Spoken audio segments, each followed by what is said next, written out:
Throughout history, humans have attempted to communicate with forces they believed existed beyond the visible world. Some of these attempts took the form of prayer. Others took the form of structured ritual, preserved in manuscripts that blended religion, folklore, and early psychology into systems of belief that claimed to produce results. Among the most controversial of these traditions is demonic summoning, a practice most commonly associated with medieval and early modern European grimoires. These texts did not emerge from superstition alone. They were products of their time, written by scholars, clerics, and occult practitioners who believed the universe operated according to hidden rules that could be studied, catalogued, and, in some cases, accessed. One such practice, known in later sources as the green butterfly ritual, appears in fragmentary accounts connected to Solomonic magic and derivative grimoire, circulating between the 16th and 18th centuries. Unlike theatrical depictions of summoning circles and dramatic manifestations, this ritual was described as subtle, symbolic, and deeply psychological in nature. Rather than invoking immediate spectacle, it relied on correspondence, the belief that specific symbols, times, animals, and mental states aligned with particular spiritual intelligences. In this worldview, demons were not chaotic monsters, but categorized entities believed to influence thought, emotion, knowledge, and desire. To understand why rituals like this were taken seriously, it is important to recognize how medieval and early Renaissance thinkers understood the mind. Psychology as a scientific discipline did not exist. Instead, cognition, imagination, and belief were seen as gateways through which external forces could operate. A powerful idea, properly reinforced, was thought capable of reshaping reality itself. The green butterfly ritual sits at the intersection of symbolic action and expectation. It was not merely about calling something forth. It was about placing the practitioner into a mental framework where coincidence, suggestion, and interpretation converged. Before examining the ritual's reported origins and the entity associated with it, it is necessary to explore the broader system it emerged from. A tradition that believed names, symbols, and focused attention could grant access to hidden knowledge. That system is known today as Solomonic magic.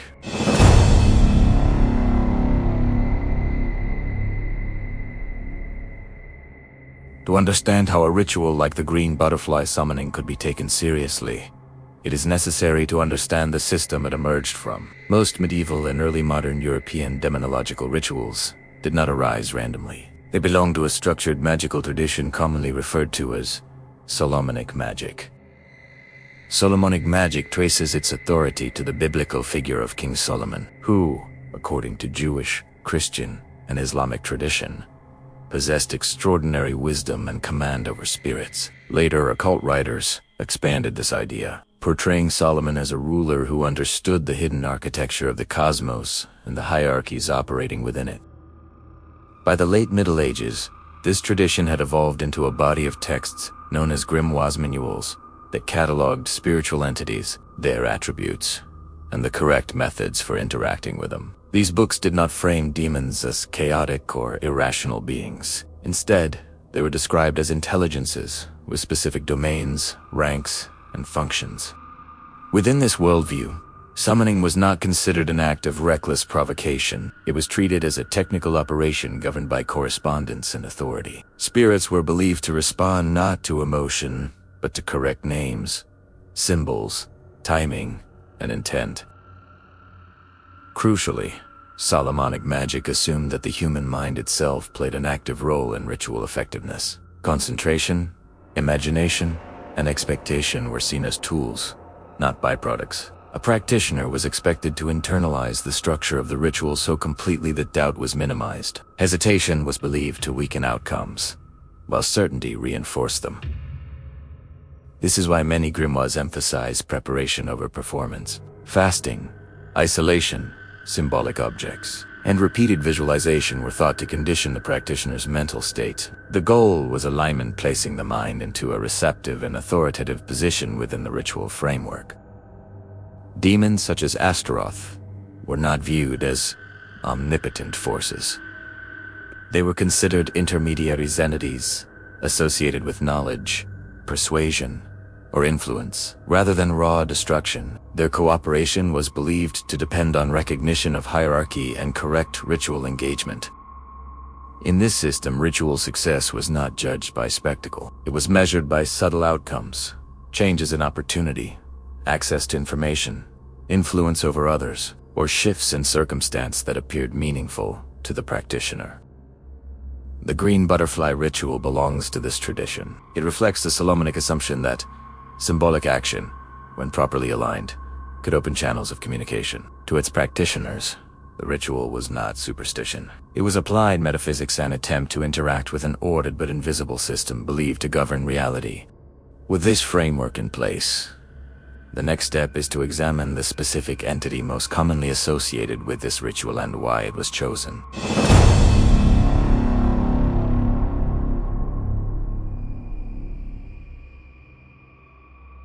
Among the many entities catalogued in medieval demonological texts, Astaroth occupies a distinct and unusual position. Unlike figures associated purely with destruction or chaos, Astaroth was consistently described as a spirit of knowledge, persuasion, and revelation. This made the entity particularly attractive to practitioners seeking information rather than spectacle.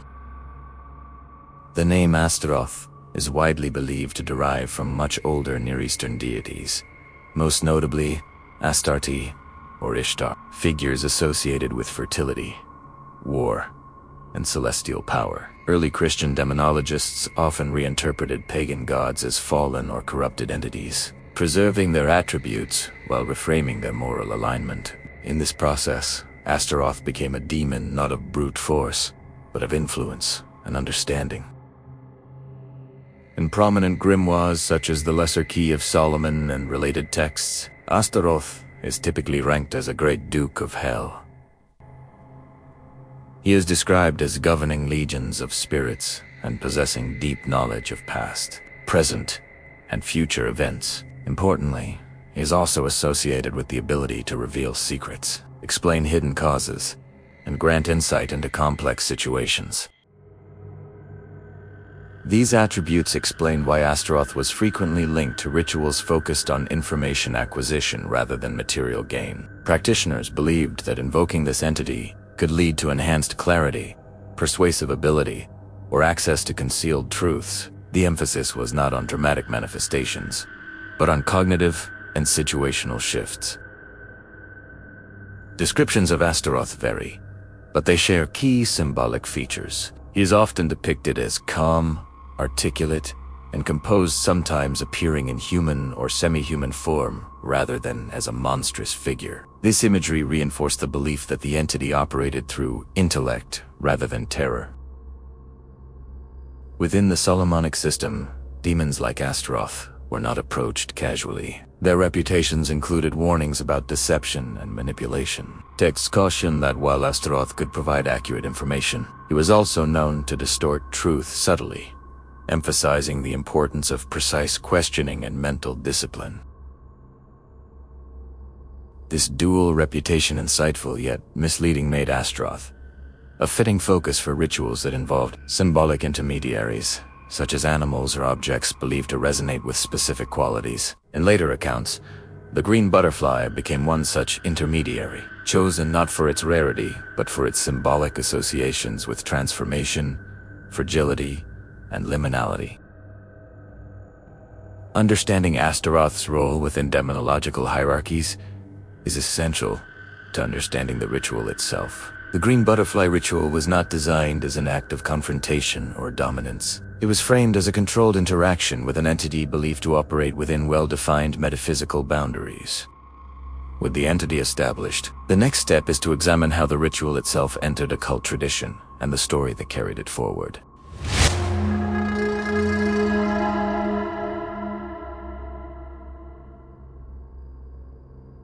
The green butterfly ritual does not originate from a single canonical grimoire in its complete form. Instead, it appears through fragmentary references, marginal notes, and later occult retellings, most notably those connected to a figure referred to as King Sisak. King Sisak is not a well-documented historical ruler in the conventional sense. His name appears sporadically in occult literature, often positioned somewhere between legend and pseudo-history. In these accounts, Sysak is described as a monarch or noble practitioner who possessed a deep fascination with Solomonic magic and a controlled summoning of infernal intelligences. According to the narrative most commonly repeated in later occult sources, Sysak sought knowledge rather than dominion. He was said to believe that certain entities could be approached without confrontation if the ritual environment was sufficiently restrained, symbolic, and precise. It is within this context that the green butterfly ritual is first mentioned. The story describes Sysak receiving or constructing a small container, often referred to as a box made from precious materials, sometimes described as diamond-lined or reinforced to prevent symbolic leakage. This object was not intended as a prison, but as a focus point, a physical boundary meant to anchor attention and intention. In these accounts, the green butterfly is introduced as a symbolic intermediary. Butterflies had long been associated with transformation, impermanence, and the soul. The color green, in medieval symbolism, carried associations with growth, hidden vitality, and instability. Together, they formed a living symbol believed to resonate with transitional states. The ritual, as attributed to Sysak, was said to rely on containment rather than coercion. The butterfly was not treated as a sacrifice in the traditional sense, but as a vessel through which influence could be localized. The box served as a boundary both physical and psychological, separating the ritual space from the outside world.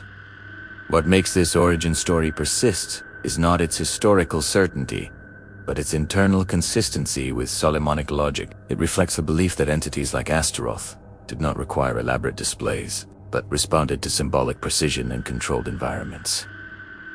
Over time, the story of Sysak and the green butterfly circulated independently of any single manuscript. It appeared in later compilations, occult commentaries, and oral retellings, each version slightly altered but preserving the same core elements: a learned practitioner, a symbolic intermediary, and a ritual designed to produce subtle, knowledge-based outcomes. By the time the ritual entered modern occult discussion, it was no longer tied to a single author. It had become a pattern or ritual concept shaped as much by belief and repetition as by any original text.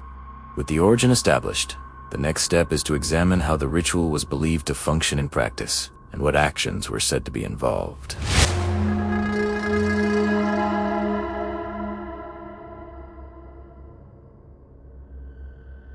Descriptions of the green butterfly ritual that survive in occult literature follow a consistent internal logic, even when the details vary slightly between sources. The ritual was not described as elaborate or theatrical. Instead, it emphasized restraint, timing, and symbolic containment.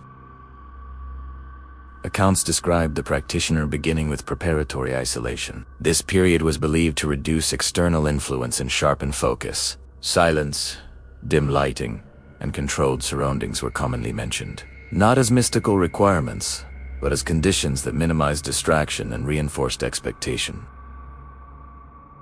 The ritual environment itself was deliberately small, rather than a summoning circle or open space. The operation centered on a contained focal object, most often described as a small box or casket. The material of the container varied in retellings, but it was consistently portrayed as something durable and sealed, reinforcing the idea of boundary and control. The green butterfly functioned as the ritual's symbolic intermediary. Sources describe it being captured shortly before the ritual, emphasizing freshness and movement. Butterflies were associated with transition and impermanence, and the color green carried connotations of instability and latent vitality. Together, they formed a living symbol believed to resonate with the domain attributed to Astaroth. Once introduced into the container, the butterfly was not immediately harmed or altered. The emphasis in the accounts is on containment rather than destruction. The box was sealed and positioned as the central object of attention, often placed at eye level or within close proximity to the practitioner. Invocation, when described, was minimalistic, rather than long incantations. Sources reference spoken names and acknowledgments, framed as formal recognition rather than commands. The intent was not to compel manifestation, but to establish contact within the symbolic system. Timing played a significant role. References to specific days, planetary hours, or nocturnal conditions appear frequently, reflecting the broader Solomonic belief that certain moments were more receptive to interaction. These temporal alignments were believed to amplify the ritual's effectiveness by synchronizing internal focus with external conditions. The ritual was said to conclude not with visible phenomena, but with interpretive outcomes. Practitioners reported heightened intuition, persuasive clarity, or the emergence of information through indirect means, dreams, conversations, or sudden insights. These effects were often subtle and unfolded over time rather than immediately. Importantly, the ritual's success was not judged by dramatic signs. In this tradition, restraint was considered evidence of correctness. Excessive manifestation was interpreted as instability or error. These descriptions reveal that the green butterfly ritual functioned less as an act of summoning in the popular sense, and more as a symbolic operation designed to reorient perception and expectation within a structured belief system. The next question, then, is why practitioners believed such a restrained ritual could produce meaningful results, and how those results were understood.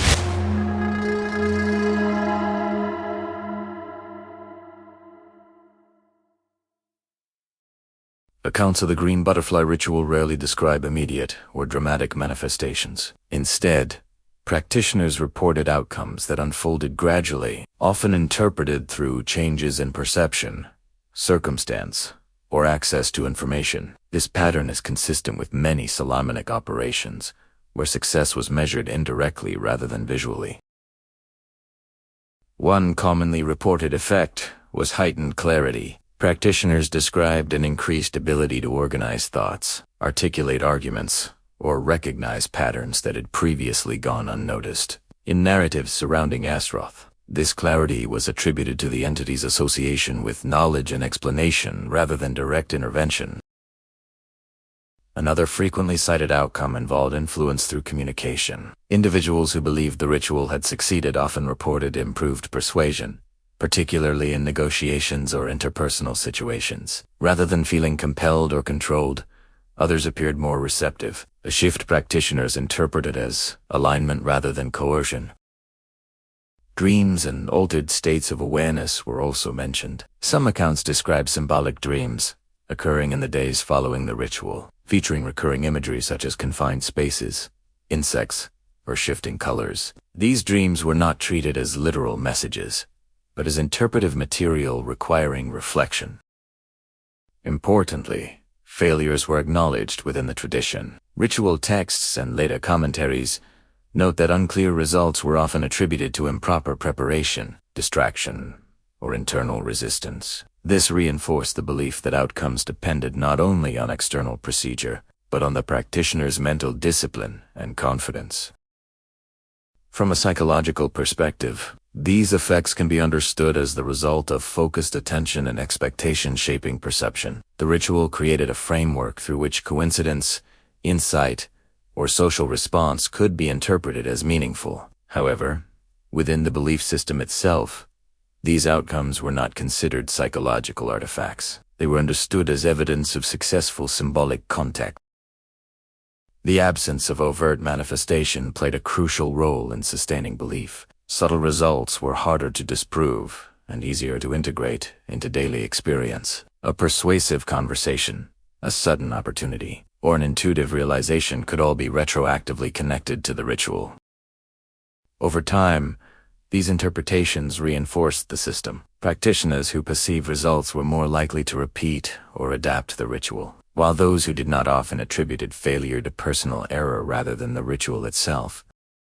This self-reinforcing loop explains why restrained rituals like the green butterfly operation persisted, despite limited documentation. They offered outcomes that were ambiguous enough to invite belief, yet specific enough to feel intentional. With this understanding in place, the final consideration is how these rituals were viewed in terms of risk, distortion, and unintended consequences.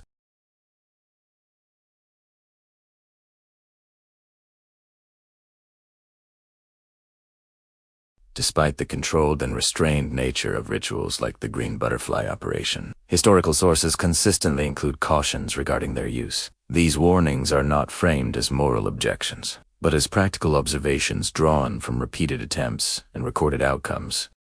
One of the most frequently mentioned risks was cognitive distortion. Practitioners were warned that prolonged engagement with symbolic systems could blur the boundary between interpretation and causation. When meaning is consistently imposed onto events, coincidence can begin to feel intentional, reinforcing belief even in the absence of verifiable change. Grimoires in later commentaries also described the danger of obsessive repetition. When initial results were ambiguous, some practitioners attempted the ritual multiple times, refining symbols or altering conditions in pursuit of clearer outcomes. This pattern was believed to increase psychological strain rather than effectiveness. Another concern involved misattribution of influence. If success followed a ritual, practitioners might credit external entities for changes that resulted from altered behavior, confidence, or perception. Over time, this could diminish personal agency, reinforcing dependence on ritual frameworks instead of practical action. Notably, warnings within the tradition rarely suggest that entities like Astaroth would retaliate violently or unpredictably. Instead, the danger was described as subtle, gradual shifts in judgment, expectation, and self-concept. The practitioner might begin to interpret all outcomes through a singular metaphysical lens, narrowing perspective rather than expanding it. This is why many grimoires recommend limitation. Rituals were not intended to be performed frequently, nor were they meant to replace ordinary decision-making. The system assumed disciplined engagement, followed by withdrawal, allowing interpretation without fixation. The green butterfly ritual, in particular, was regarded as delicate rather than dangerous. Its reliance on symbolism and containment made it less volatile than overt summoning practices, but also more psychologically immersive. The absence of spectacle placed greater emphasis on interpretation, increasing the risk of internalization. By the early modern period, rituals of this type were increasingly restricted to initiatory contexts or abandoned altogether. As theological and scientific frameworks evolved, the explanatory power of symbolic magic diminished, leaving behind records that are now studied as historical artifacts rather than operational manuals. Yet the persistence of these accounts suggests something enduring: the human tendency to seek structure, meaning, and agency through ritualized action. Whether understood as metaphysical interaction or psychological conditioning, the green butterfly ritual remains a compelling example of how belief systems transform perception. Subscribe